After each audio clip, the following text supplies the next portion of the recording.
Hey everyone, this is Jen, otherwise known as JB Kane. I'm Betsy Kulikowski. And this is Jenny LaBranche, and you are listening to the Unfreakingbelievable podcast.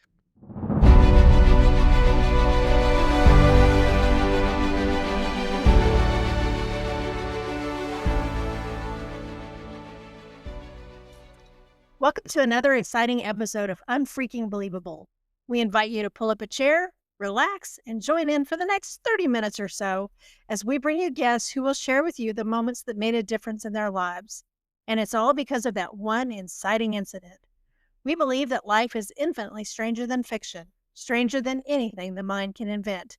You might even say, it's unfreaking believable. Welcome to the podcast. We are, again, your hosts. I'm Jen. I'm Jenny. And I'm Betsy. Happy New Year, ladies. Happy New Year. Ah, here we are in January. Yeah. New beginnings. Winter. Yes, Winter. chilly. It's even winter in Florida. It was 36 degrees this morning. I did notice how cold it's been where you are, Jen. I've been looking down there because I have you guys set up in my weather app so I can see what your temperatures are like. And I'm like, oh, poor Jen. Yeah. No, actually, I love it. The only thing that is bothering me, there are two things that bother me about it. Number one, it never gets cold enough to snow. Right. Yeah. It's so close, but never cold enough to snow. And the second thing is I keep forgetting to take my actual warm coat. I have a real warm coat. I keep forgetting to take it out of storage. Her name's Bernice. She's I bought her at an antique shop, and she's obviously from like the 50s, and it's like leather and faux fur, and it's just ridiculous. She's absurd. She looks like she belongs on the Honeymooners, but Right. I always forget to take her out. Yeah, I got you covered, Jen, because I'm still currently located between two houses, one in Oklahoma City, where we have 3 to 6 inches of snow this week, and one in Hot Springs Village, Arkansas, where they're getting 7 to 10 inches of snow as we speak. Yeah. So I got you covered. You want snow? I got you snow. And I actually don't have snow right now. What we have is cold temperatures, and the wind is what is brutal right now. So up here, like, I have different jackets, my husband and I, for depending on what the weather is. Because if it's 38 degrees outside, I'll go outside in a sweater and a zip-up vest. That's it. Just instead of a jacket, it's just a, puffy winter zip-up vest. But then there's things like when you have to go outside in this wind right now, they're basically dusters that you would wear riding a horse, like the Right. old cowboys, because you Yeah. need that because you freeze in this wind. Yeah, you need layers and layers and layers. Yes. Yeah. Yeah, it's so funny because, I'm not from Florida originally. I'm from Buffalo, so Oh, I think I snow. Oh, you know. yeah, so I think I still have a little bit of thickness in my blood there. Yeah. So I'm actually fine, even though it was 36 degrees. I just went out in a sweatsuit today, and anywhere I went, I was literally just wearing a hoodie and sweatpants. So Yep. I was fine. Yes, I know that's incredibly stylish, and I'm sure all of you who think writers have such a glamorous life Yes. are really let down right now. But Yes. most of writing is pajama pants and messy buns, and that's just how it is. And I'm sorry if I've I go somehow t-shirt and broken yoga your- pants. So Yeah.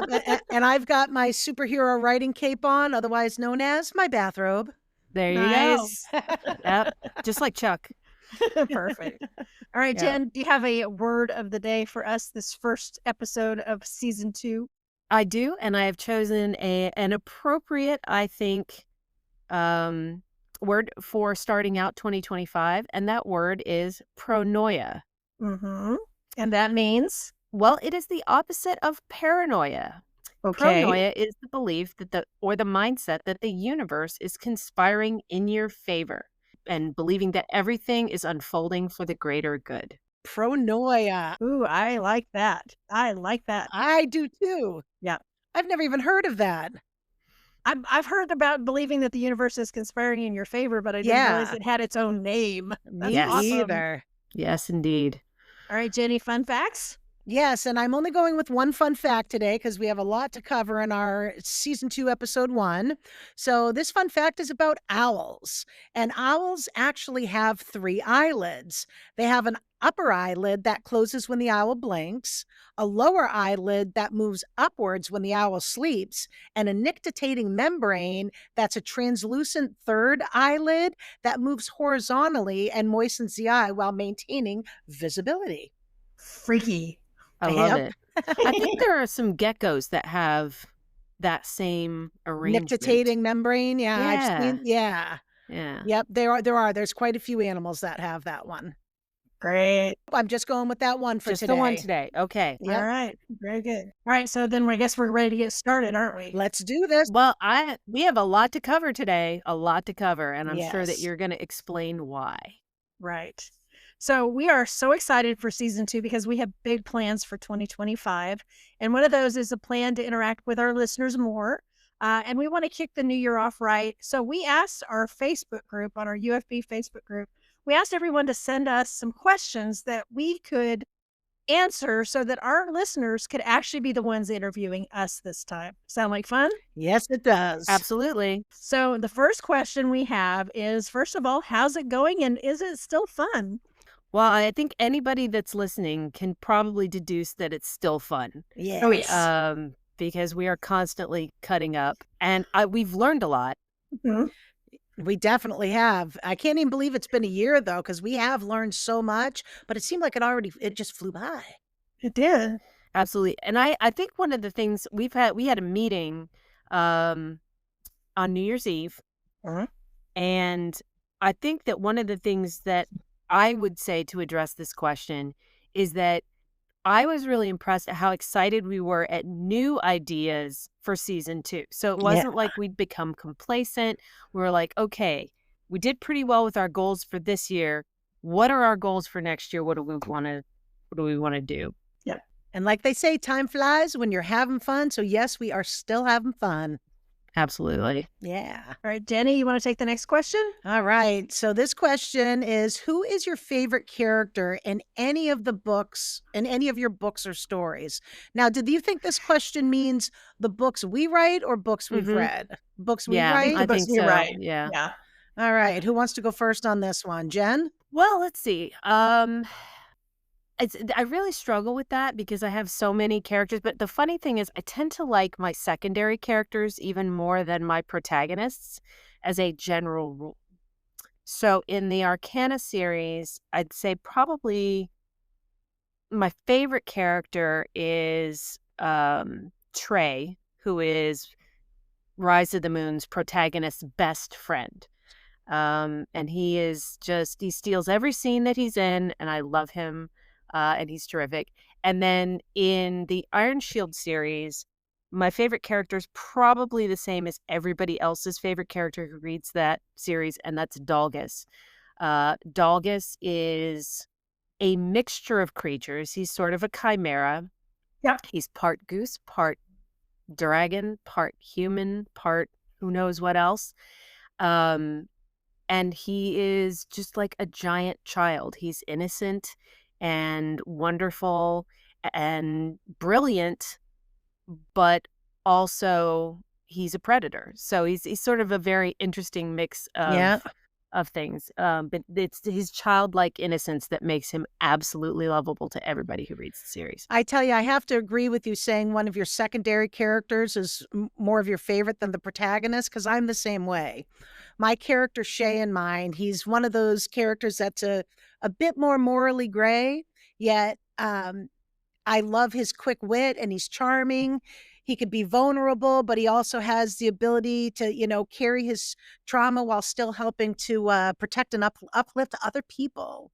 So I like my character Shay a lot because he's kind of a smart ass, and I enjoy smart asses. I was going to say, Shay's a bit spicy. He's sassy. He is. He's sassy. He is. I like that you like Shay too. Yeah, for sure. It's a little harder for me because my characters are like my children. You can't pick one as your favorite. That's general. A bald-faced lie, and you know it is. I have moments with my characters. I have moments where I'm in a Rowan period where I'm writing about my protagonist's kind of love interest sidekick. And then, of course, there's Lauren. Who wouldn't love Lauren? She's basically me on crack to an nth degree separation. But then I have these little side characters and some that come in and come out of the story, like Kitty Donovan, who is a scientist and a government agent. And then I've got Tima, who's Rowan's professor. I absolutely adore Tima. And then I've got this one bad guy right now that I'm really, really grooving on, and that is Papa Dauphine. And he is the voodoo king of New Orleans, Right and he on. is wicked and evil, and oh man, I can hear him in my head when I'm writing him. And that Cajun patois is such a beautiful thing in a bad guy that right now I would have, if I had to be pinpointed down to one character, that would probably be it for me right now. And I bet you when I read that one, because I just met Kitty. I'm in the hotel just meeting Kitty. But I bet you when I read him, I'm going to hear that perfect Cajun accent that you have. So I'm going to hear you read part to me. And you know what, Yeah. Bets, I got to say, because you say they're like your children, you can't pick one. I'm going to quote my mom here, because my mom always said her favorite child is the one who needs her the most at the moment. I like that. Yeah. It's very wise. Very Yeah. That is wise. wise. Very good. All right, Jen. All right, yeah, I've got one here. Let's see. This one actually this one's going to require some real thought, y'all. So Okay. strap in. If you could be haunted by any historical figure, who would it be and why? That's a heck of a question. Like my brain hurts from that question. Yeah. Haunted by any historical figure. Yeah. That's a tough one. Yeah. Because part of me wants to look at it like, from a writer's perspective and researching, like Dante. I would go Dante right away because I think he's so brilliantly diabolical and I love Inferno. But I don't know. That's a tough one because to be haunted, would he put me through that stuff? He might. He might. So, and my problem is I'm an overthinker, right? Like I way go too deep into these questions. So I would probably lean toward, my first gut reaction was like Edgar Allan Poe. Oh, yeah. But if you know anything about Edgar Allan Poe, I don't think he would have been very good company. No. Like he just would bum you out all the time. And basically criticize you a lot. So I'm not sure that my choice of that is the best one. So, you know what? I've decided. Okay, I've got it. I would like to be haunted by James Earl Jones, and he can just narrate my life for me. There you go. Good choice. Excellent Very choice. good. Yeah, I'm sitting here thinking that, and I'm kind of going through my family tree because I have some very interesting characters in my family tree. Joseph Armstrong served with George Washington at Valley Forge. He was like one of his main lieutenants. So, I mean, I don't know if I'd rather have Joseph or I'd rather have George because I would just like to be part of that history and what were they thinking and what were they going through. And I think that'd be really cool. But then you go back a little further and I'm a descendant of Robert the Bruce. And what he went through, how interesting would it be to be able to pick his brain? Just to sit and have if rather not being haunted in the traditional sense, if I could just get them to sit down and talk to me. Yeah. I always said I wanted to be buried in an old cemetery so I could hear the stories of those buried around me. Right. But then we That's go even good. further back to Charlemagne the Great. And oh my gosh, and then you get into all of the Templars in my family tree and the Crusades. One of my favorite books that I just recently read is a biography of Jerusalem. And it was a 50-hour audiobook. Wow. That was narrated by a guy with a great accent. He was fantastic. He might have put James Earl Jones to shame. Yeah.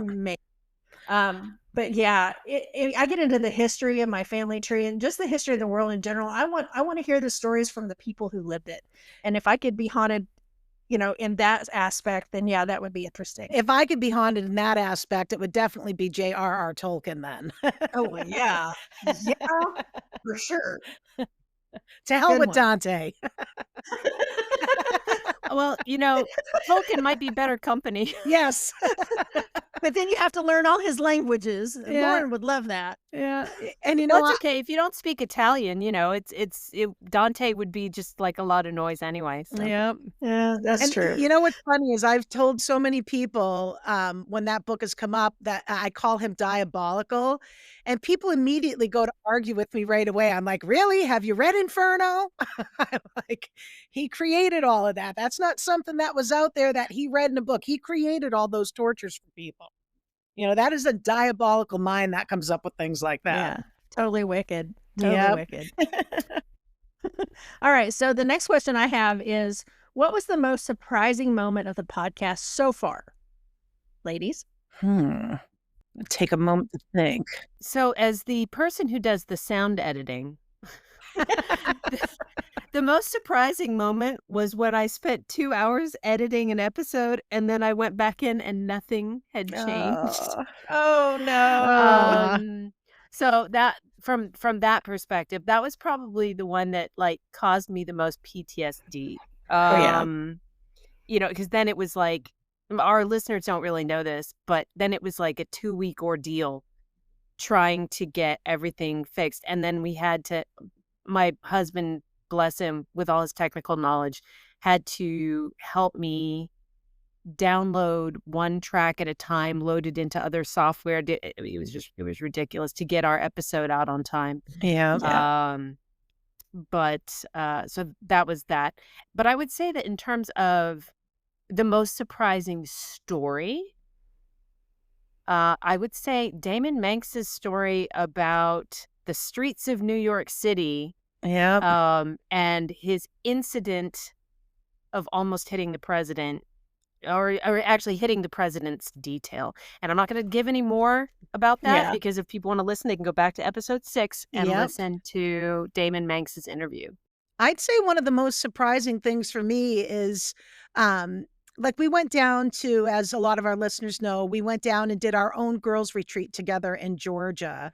And it was just a spur of the moment thing where we decided to go to these different cemeteries and stuff. And it just brought us into a different direction for the podcast. So I guess I like the spontaneity of how things help us progress.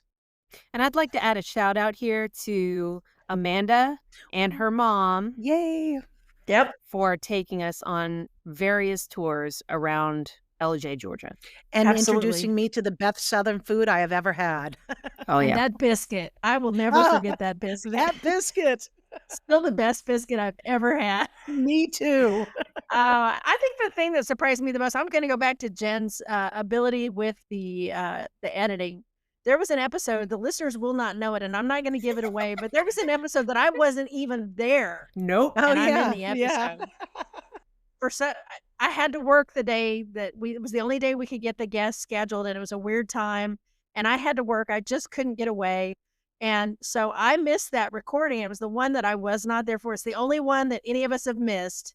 And I hated that I couldn't be there, but I trusted that Jen and Jenny would be able to handle it. They did a fantastic job. And then Jen comes and says, okay, we're gonna plug you into it. Yep. And you're gonna go back and re-record a few things, and then I'll just plug you in. And I'm like, you can do that? Yeah. You know what? We should all just take a moment to appreciate our brilliant sound engineer. Absolutely. JB Kane. Exactly. Well, thank you for that. We could not do this without you. I'm going to go ahead and throw this out there. And if any one of our listeners who doesn't already have inside knowledge, because there's about 4 people who actually already know which episode that was, if there is anybody out there without that inside knowledge who can tell us which episode it was, I will personally send you an autographed copy of the book of mine of your choice. Wow. At my expense. Fantastic. Yep. I'm just anxious to hear who comes up with that answer. Yeah. All right. The next question I have on my list is, if there is one book you wish that you could reread again for the first time, what would it be? And you know what? I'm going to take this one first because I'm going to say 2 of them. Because one of my favorite thrillers that I read was The Girl Who Went Nowhere by Mark with a C Daniels. And just for this one moment in it that happened, that I found myself literally looking around my room, and I was looking at my husband going, oh my God, I'm literally sitting in the room with a serial killer. It was just one of the most amazing moments. And you don't get that rereading it a second time. Yeah. And my second one would be from Sarah J. Maas's A Court of Thorns and Roses series, book 2, A Court of Mist and Fury. And Sarah J. Maas fans, you will know why. Chapter 54. You are a fan of Sarah J. Maas. I know that you love that book. Yeah, for me, it's funny. Every time anybody asks me a book-related question, I almost always come back to this book, because this was the book that made me want to be a writer and made me really listen to the writer's voice. And that is Where the Red Fern Grows. Yeah. But another reason why I would like to read that one again is because I can never finish it now because I know what's going to happen and it's too sad. And I don't mind the sad. I like to feel the sad. If I need a good cry, that would be a great way to get it going. Um, but for me, I would just like to read it not knowing what's going to happen so that I can actually finish the book once again. I've tried to reread it. I did the Okie Bookcast Pages to Pictures episode where we broke down where the red fern grows last year, and I had to go back and read it again, and then I had to watch the movie so I could compare the two. And I was a big blubbery mess for like the whole week.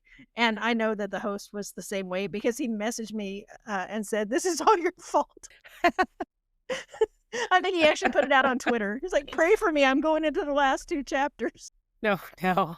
This is not a question I can answer the way that the person who sent it in intended it, because I don't really think that way. I can't think of any books that I wish I could read again for the first time, because the truth is there are a few series that I love so much. I just go back and read them again.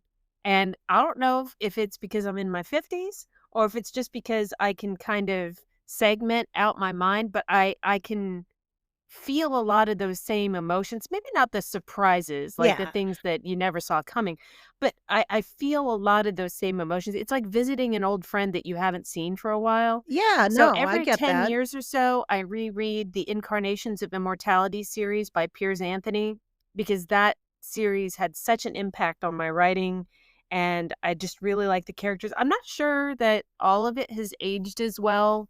Um, as maybe it could, but that doesn't really bother me all that much. And I reread the Celestine Prophecy every now and again, because I really got a lot of insights about life out of that, and I like to kind of remind myself of that. But I don't really feel like I have to read them again for the first time. There you go. See, I think I'm a little bit extreme because Sarah J. Maas, it's like a 15, 16 book multiverse right now. And I read each series once or twice a year. This is how much I am into these book series. So that's probably why for me, because every time, I mean, I still fall in love every time with the wrong character, even though I know I'm going to hate this character by book 2.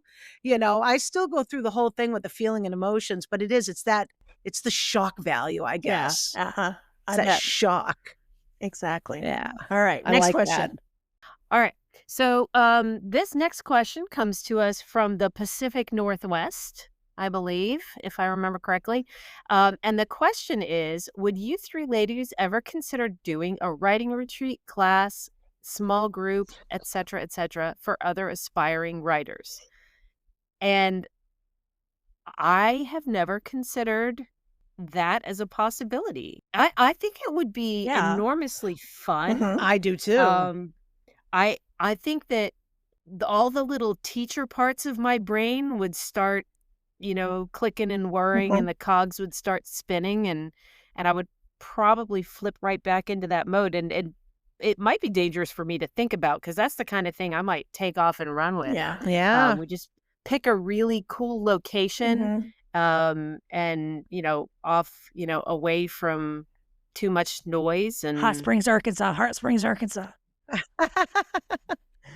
that's a possibility. Yeah. I don't know. If you think about it, though, Jen, you and I did a master class at WriterCon last year. Unfortunately, Jenny wasn't able to make it, but I also did several breakout sessions, and you did too. So we've done Mhm. writing retreats, and we've done writing. Yeah. I taught on the last WriterCon cruise that I went on. So Mhm. that's not something that's outside of our wheelhouse. We certainly could be maybe persuaded, convinced, nudged. It could happen. I don't think you'd have to nudge me very hard, that's the problem.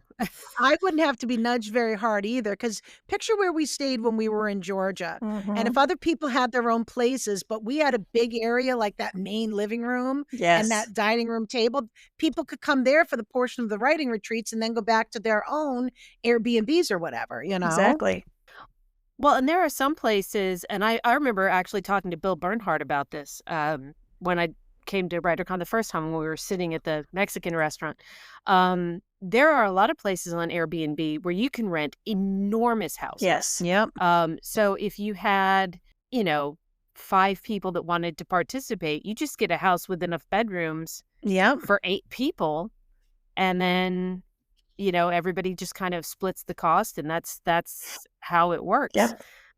So I mean, it wouldn't be logistically that hard if we had interest. I Yeah. don't know. Yep. I don't know. Maybe people should shoot us some comments if you're really seriously interested in that, because Because we might. I think we'd all be on board for that. Mhm. And Betsy, help me out. The first place I went on a writer's retreat with Bill, you weren't there, but it Yes. was in Arkansas. Eureka Where Springs. was That was in Eureka Springs, Yes, Arkansas. Yep. the Dairy Hollow, and I'm Yes. telling you, at the Dairy Hollow, it's $85 to get your own little private room, and they're all little rooms Mhm. except for the giant kitchen one because people go in there to film them doing cookbooks and stuff, but Right. it's $85 a night, and it includes chef-cooked meals Monday through Friday, an Mhm. open kitchen to make your own food at, so there's tons of places we could find to be able to do this, Yes. Yes, I've been you looking at know? Dairy Hollow because they actually have a writer in residency program. And Yes, now that I'm a yep, full-time writer, Welcome to retirement. yep, there's possibility that might get to go and do something like that once we sell the house. Gotta have a little Mhm. cash for that. yep, But they actually have some financial aid assistance as well, so I will be looking into that further. So stand by for awesome. news. Yep. Okay, well, we'll have to revisit that as a future conversation. So, Yeah. yeah, Yep. the wheels are We turning. know some Yep, people tell us how to do it. yep. Mhm. So, We do. all right. Next question is, if any of your books could be adapted into media, A, which would you want it to be and why? B, would you want a movie or a TV show? And C, who is your dream casting? Whew. Well, considering I only have 1 book right now that's not out yet because my Yep. other stuff's still in development. Um, if it was TV, I'd want it to be HBO because, I mean, they've done Game of Thrones and it's awesome. Mhm. But then, having somebody like Peter Jackson, Oh, yeah. you put it into movies, but dream casting, I'd say not that, obviously my book's not out yet, but, Mhm. Nova and Shay for those 2 characters, Nova dream casting would be Henry Cavill, and for my sarcastic Shay, it would be Jensen Ackles from the TV show Supernatural and The Ooh, Boys. nice. Every time Shay says something, I hear it in Jensen's voice. Right So, on. that's I don't know. But about you, Betsy? Oh gosh. Obviously I'm gonna need a mini series or a TV series. There's no way we could do it in movies unless I got a whole series of movies because I'm currently working on book 8. Yeah. And I've already finished 11. I have 12 drafted out, and I just got an idea for 13. Awesome. I wish I could remember what it was, but it'll come back to me. All good ideas always come back. So Oh, yeah. I don't really care who does it as long as they do it well. We Yep. have a lot of local film here in Oklahoma, and soon I'm sure Arkansas does as well. I just haven't got to know them as well yet. And I know a couple of filmmakers here that I think would do a really good job because they produce some of the TV shows that are already out that are set in Oklahoma. So I would love to be able to work with somebody local, and I know I would want somebody who could get it into wide distribution. So I mean that would really be my only requirement, but I would want them to do it well. Uh, the main character, Lauren, is Native American. She's of the Cherokee Nation. So absolutely whoever gets casted in that position would have to be a Cherokee woman. Yep. I do have a Pinterest board for all my books, and on book 1, I have my casting picks for all my characters, Rowan, Jean-René Bahati, and Lauren. And then I also have added Jacob and a couple of the other side characters into the casting pick. So if you really want to see who I've got picked out, highly recommend go to my website, authorBetsyKulikowski.com, or just Google us, and find my Pinterest board and find the Veritas Codex series and the casting picks there because, yeah, I think you'll like who I have picked. Okay, so I actually at one point did write Mm-hmm. a screenplay for a pilot episode of an 8-episode miniseries like Netflix always does for Rise of the Moon. So that's very fresh in my mind. And there are a number of characters in there, and rather than talking about who I'd cast as or want to cast as all the secondary characters, um, I would say that for the main character, Leah, my first choice, I don't know if she's still age appropriate. but I know they always have actors play younger than they really are. The face in my mind is Camila Mendez, who played Veronica in Riverdale. She was who I had in mind sort of as the character of Leah in my brain. Jenna Ortega would also be fantastic. But I don't know. She's already becoming a little bit typecast in the spooky girl role. Yeah. So, but in my mind, Camila Mendez was the person I had in my brain for Leah. Cool. That's Right very cool. on. Awesome. I have a challenge for you guys. Okay. Oh, That came from this question. So this is something we can think about, and I think it would be a fun thing for us to drop on Patreon for our Patreon people, and then perhaps later more wide. But I think it might be fun if we kind of put together either through Canva, PowerPoint, or whatever software we want to use, and make a movie poster for yes. our books. Oh. Yes. Do it. Let's do What do it. you think? Yes. Yeah.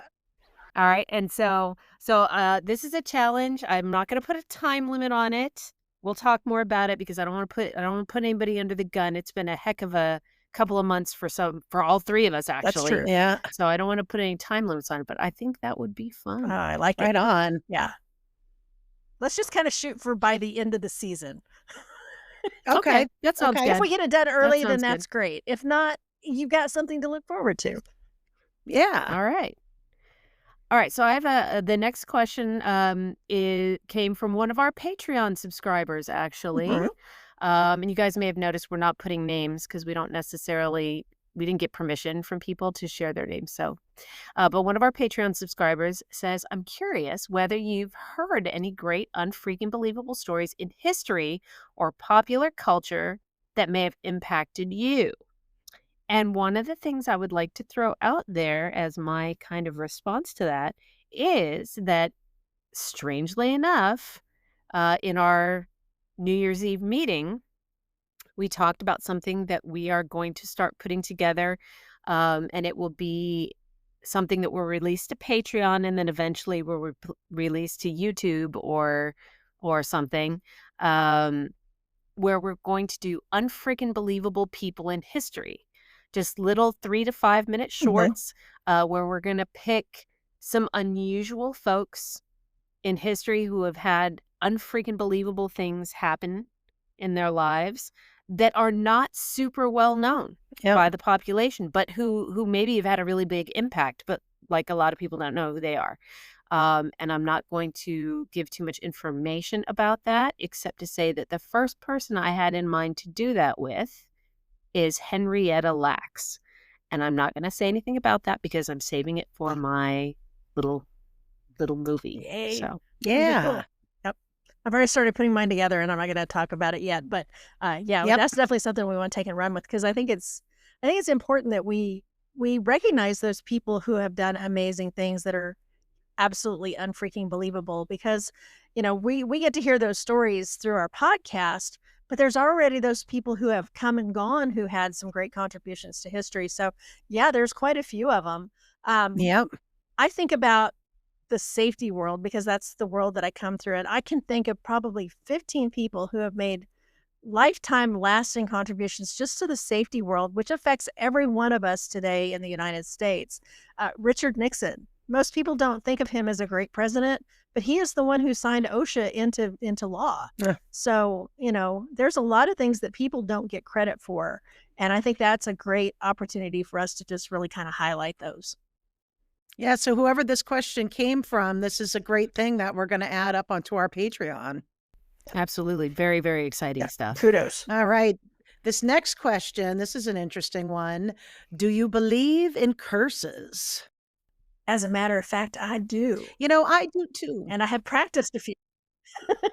My favorite curse, and I'm not one to be malicious or malevolent in any way, but I have been a big fan of the karma curse. Whatever you wish on somebody, may it come back to you 100-fold. So if you wish good things for them, then good things will return.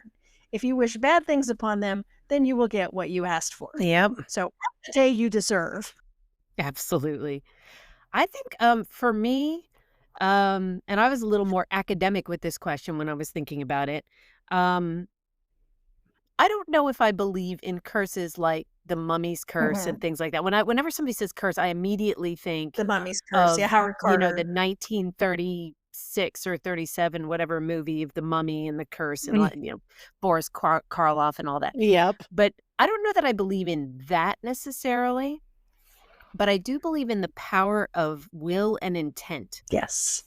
Yep. And that probably goes more to even what you were saying, Betsy, like about, wishing something for somebody or whatever. So I think that you can manifest negativity by concentration and by will. But you can also manifest positivity by Exactly. concentration Yes. and by will. So, um, if curses work at all, I think that's why. Yeah. Yep. It's because I think that you can put a lot of power behind Yeah. thought. Yeah. What you put into the universe. Yeah. Yeah, it comes back to you. I like the age-old saying that all fiction is rooted in some fact. I don't know if I just quoted that properly, but there's definitely something to it in what we speak out there into the universe and what we do to others. Mhm. Do unto others as you would have done unto yourself. I mean, it all Exactly. comes from somewhere. Because people have experienced all this. All right. So our next question is, what was your own unfreaking believable moment of 2024? Mine was our girls' retreat because I had a very rough year. I know we've all had a very rough year. 2024 was definitely my worst year in quite a few years. But the unfreaking believable moment of it would have been our girls' trip. That Yeah. was just something so amazing. I've never had a trip like that with best friends before and Yep. just girls. So that was my unfreaking believable moment of the year, and I still hold on to it. It makes me Yeah. tear up. Yep. That was in April, and so that was kind of the beginning of I had several unfreaking believable moments in the year, and that was definitely up there because that was truly something I had never done, something I'd always wanted to do, and I felt like we got a lot out of that because that's really kind of where Yep. we sewed up the bonds of friendship, and Yep. we made our plans for the year. We did some writing. We still have a project that we're working on. That project went on to win some awards. So I mean, it was kind of the nexus for a lot of things that happened with the podcast. Personally, when I started 2024, I had no idea where 2024 would end. We had some family drama and crisis and ended up leaving my job. We're leaving our home. We're moving to a new state. And that was truly unfreaking believable because there have been little things that have been happening in the background that I haven't even had a chance to tell the girls about that are coming to fruition. And it's going to make 2025 even more amazing. And I'm so excited for what's coming. Well, obviously, we're gonna have to get the full Yeah. Yeah. skinny on Yes. that shortly. You just drop that now. Sorry. I'm We like, hadn't had time I to chat. know. get in blah, blah, blah, blah, blah now. But gosh, 2024 was such an up and down year in so many ways. Like there were a lot of highs and there were a lot of lows. All the lows had to do with challenges that are ones that I think a lot of people our age are dealing with right now, with parents aging, and stuff like that. So I had a lot of challenges kind of around that kind of stuff. So, and a lot of that was unfreaking believable, but not in the good way. Um, I would say, let's see, um, in terms of thinking of previous guests, one unfreaking believable moment was Betsy and I hearing a whoop when we were on our hike in an area where supposedly there have been Bigfoot sightings, Yeah, that and was we heard creepy. a sound that was just like the recordings that we heard in the Bigfoot Museum. So that was definitely something that unexpected. So that kind of got me. When Ghosts and Gumbo won the WriterCon Unpublished Fiction Award, Yeah. that in a million years, I didn't expect that, and so that was that was a pretty big Yeah. that was a pretty big deal, for me. Um, and there's just been lots of little unfreaking believable moments, like the moment I got my daughter's senior pictures back, Aw, they're Oh, and they so were so pretty. and beautiful. I realized that, my baby is not a baby. No, they grow up Yeah. so fast. She is, a year from now, she might not even be living in my house. Aw. 6 months from now, she might not I Yeah. even know be that living in my house. feeling. I don't know. We It's had like, we had dinner at my yeah, daughter's house last night. My daughter cooked me Ye dinner. yeah. at her It was house. amazing at her apartment. Yeah, it was amazing. Yep. It really does. But I guess at least you can say that you're pretty sure that any table linens or dish towels or anything that happened while you were there were still washed in your washing Yeah, machine. because she has my Yeah. washing machine. Yep. Exactly. Oh my god. Yeah, definitely unfreaking believable moments everywhere. I mean, they happen every day if you really watch for them. Yeah. Mhm. Mhm. And I have to say I I wanna steal Jen's and add it into mine because winning that award, because I know some people know medical reasons I couldn't make it to WriterCon this year, and man, the girls just kept me filled in with everything, and when they told me that, it just brightened my day, my month, my year so much. Yeah. Yeah. So I'm gonna Yeah, add when we that to Skyped you mine. from the hotel room, you were freaking out. Yeah, Yeah. it was good. Yeah. Um, but yeah, so that I mean, there's been, like I said, there's been a lot this year. It's been a very up and down year, but that kind of leads into the last question on our list, which is, what is your number one goal or priority for the podcast for 2025? And like we've kind of dropped this along as we were going. We really want to expand our engagement with our listeners.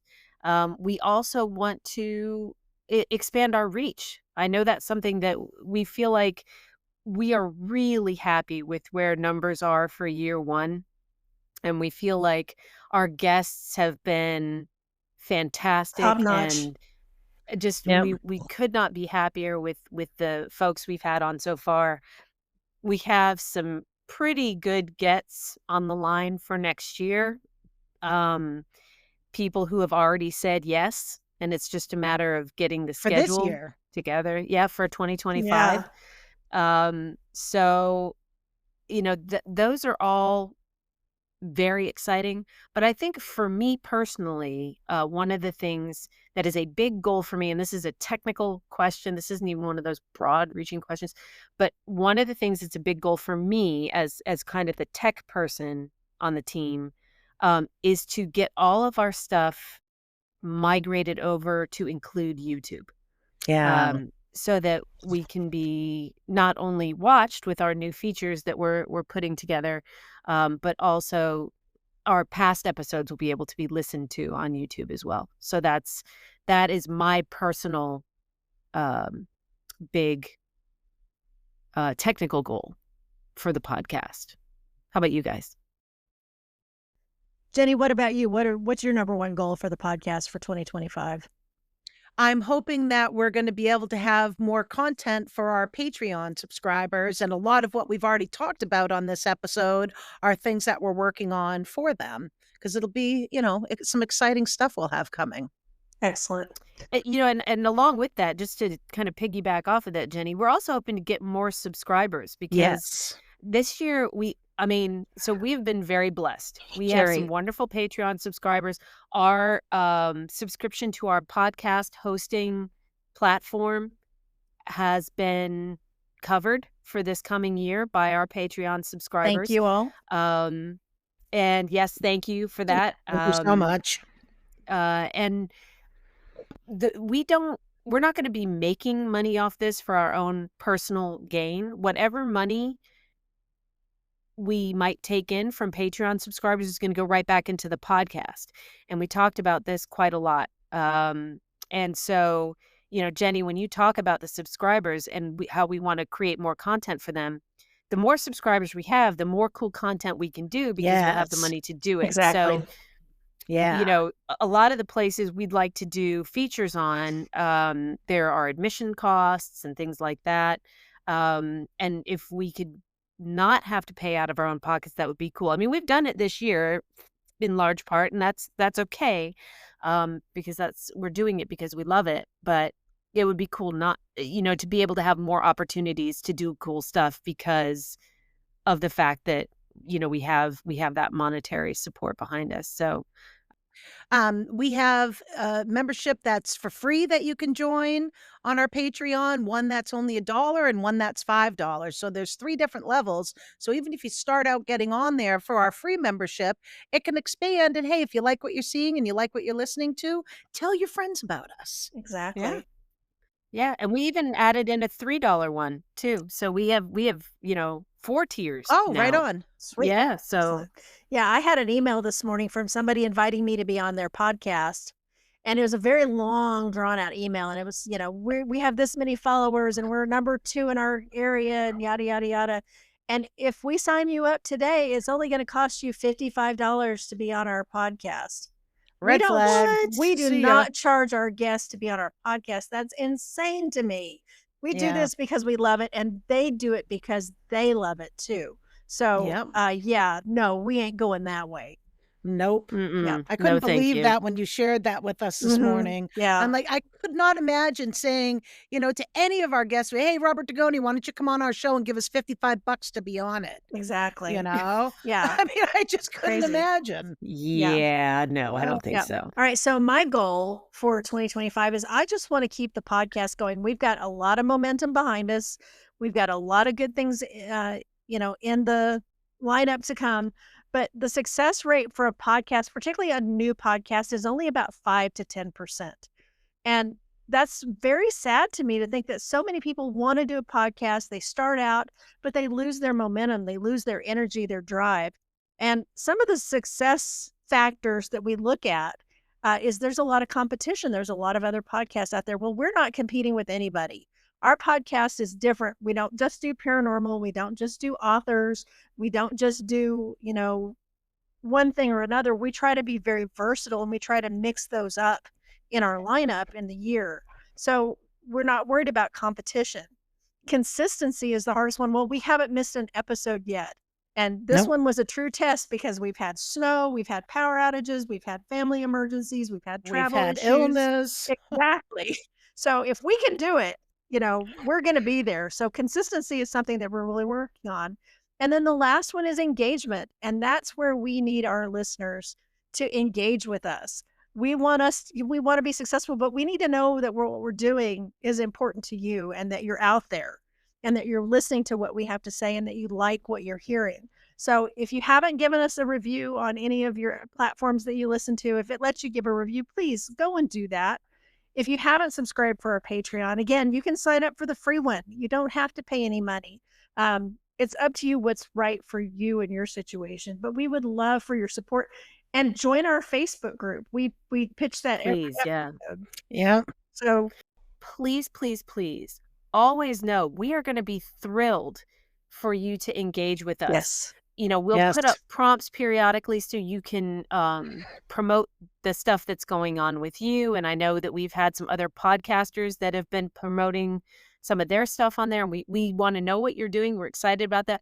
We want to hear your comments. I mean, we're not gonna be like, oh, like, why is that person saying something? We really want to hear, We get you know, they, excited.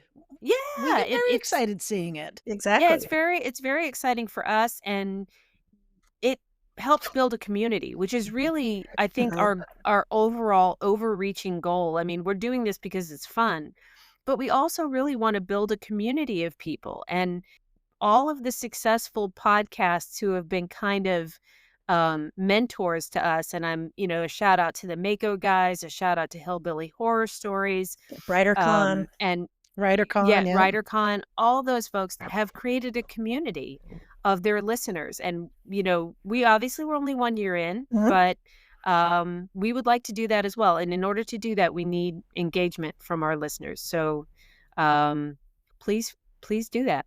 Yep, absolutely. Use our Facebook page, put up posts. We put up posts on Hillbilly Podcast, on Mako Mhm, Podcast. We put up even funny memes and everything. It's a show we enjoy listening to, and we love interacting with their mhm. hosts. And it's thrilling for us when people do that. It's like, oh, look at we got a fan saying this. Yeah, Yay. and Exactly. I promise you, if people are worried about, because it does require approval, because we don't want people coming on there just, Spamming it. selling sweatshirts or whatever. Yes. Um, in a lot of private groups, if you're on Facebook groups at all, you know that, people slip in there and, It can get do stuff that is uncomfortable. sometimes unsavory. Yes. So we do have a safety feature on there where I have to approve posts, or one of the ladies does. But I promise you, if it's just a post saying, "Hey, how's everybody doing today?" Or, "Hey, did anybody see this, that, or the other thing?" We're always gonna let that go. The only time I would, or they would, turn down a post is if somebody's just coming on to sell something and they're not part of the community. Yep. Yep. We want the community to promote their stuff, and we, every couple of weeks we put out a post that says, "Hey, what do you got going on? Promote your stuff." And we encourage people to, Participate. Yep. yeah, Exactly. cross-pollinate like that. So, Exactly. um, but yeah, we wanna hear from you Yep. for sure. Yep. So, Jen, do we want to give a little bit of an update on some of the things that we're working on? I mean, we've kind of alluded to a lot of things, but is there anything else that we need to? Well, I would like to say that, if you are a Patreon subscriber, or if you are interested in being a free Patreon subscriber even, on our Patreon, we put together a New Year's playlist on Spotify and put that out there for everybody. I was listening to it in the car today. It is full of bangers, and I highly recommend, uh, getting on there. Even, like I said, even the free membership, Mhm. you can, have access to that playlist. So that's definitely something that's coming. And Yeah. we talked about the historical figures stuff Mhm. that we're going to put out there. Yeah. We also sent New Year's gifts to our Patreon subscribers, and by now they should have all received those in the mail. Um, so we do like to do that at least once a year, send stuff out to thank our Patreon folks for being in our corner. Yep. Um, We have a yeah, we have a so new fun game in my family where my husband and I were traveling back and forth between Arkansas, and I had the UFB playlist on, and the game was who picked this song? Yeah. This one had to be Jenny. This one had to be. Oh, that's your song. Yep. So you can play that game too. Yeah, I'd like to hear, that, in fact, if somebody wants to post that in our Facebook group, pick a couple of songs, from there that are your favorites, and say who you think picked them, because we each picked 10. So I will let you know that much. It was an even split, except for our theme song at the beginning. Right. Obviously. All right. Well, we would like to give a special thanks to the fans who sent us questions for this episode. It is so hard to get people to send in questions, but you guys came through for us. We had questions we couldn't even use, but we appreciate you sending them. Maybe we'll save those for another episode. You are unfreaking believable, and we appreciate you. I'd also like to thank my lovely co-hosts and besties. And listeners, if you enjoyed this episode, please rate and review it on whatever platform you listen on. And you can find us on Apple, Spotify, Amazon Music, and Audible. You can join our Unfreaking Believable Facebook group and follow us on TikTok and Instagram and X. You can also join us on Patreon, as we keep saying, for exclusive content and other perks for as little as $1 a month, or free. And that's, That's a you good can't deal. beat free. Exactly. You can't beat free. Yeah. And you can visit our website at www.ufbpodcast.com. And if you have an unfreaking believable story, reach out to us at ufbpodcast@gmail.com, because we'd like to hear your story too. And we mean this. Reach out to us. Betsy, how about you send us out with a season 2 quote of the day? Awesome. So my season 2 quote of the day is from Kobe Bryant. God rest his soul. The most important thing is to try and inspire people so that they can be great in whatever they want to do. And that's what we want to do for you. We want you to be unfreaking believable too. Thanks for joining us on the Unfreaking Believable podcast, season 2, episode 1. And remember, as you go out into the world this week, starting this new year off right, don't just be awesome. be unfreaking believable. See you all next time.